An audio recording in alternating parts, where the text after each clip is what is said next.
এই ফলটার সাইজটা কিন্তু বড়, আপনারা লক্ষ্য করুন। ওদিকে দেখাচ্ছি, দেখুন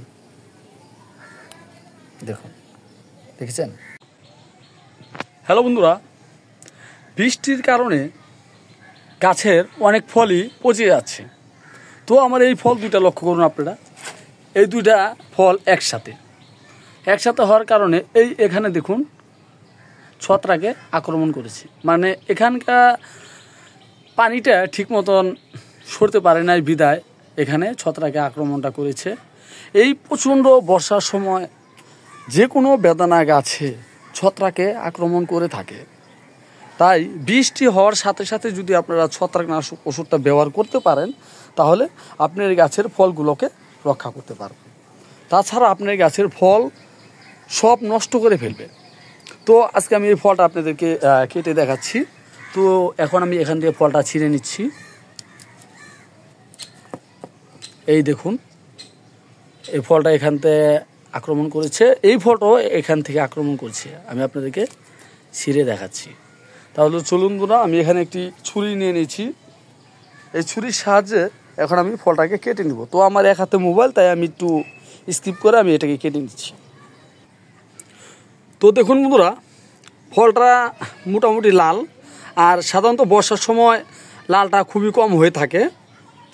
তো এটা আমার ভালোই হয়েছে।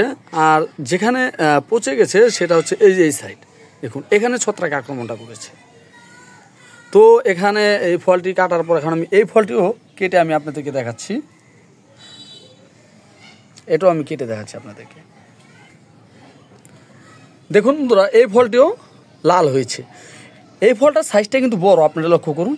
আর এই ফলটার সাইজটা ছোট, তাতেই এই ফলটা লাল হয়ে গেছে। এটা হচ্ছে সুপার বাগুয়া। আমি আপনাদেরকে পরিপূর্ণভাবে কেটে আমি আপনাদেরকে দেখাচ্ছি। তো দেখুন বন্ধুরা, আমি ফলটাকে ফাটিয়ে নিয়েছি।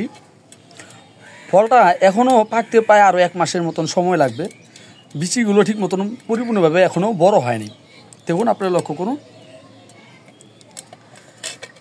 আপনার ছাদ বাগানে যদি এই সুপার বাগুয়া গাছ রোপণ করে থাকেন, তাহলে সেই গাছ 1 থেকে 1.5 বছর পর গাছে প্রায় প্রচুর পরিমাণে আনার দিয়ে থাকবে এই সুপার বাগুয়া।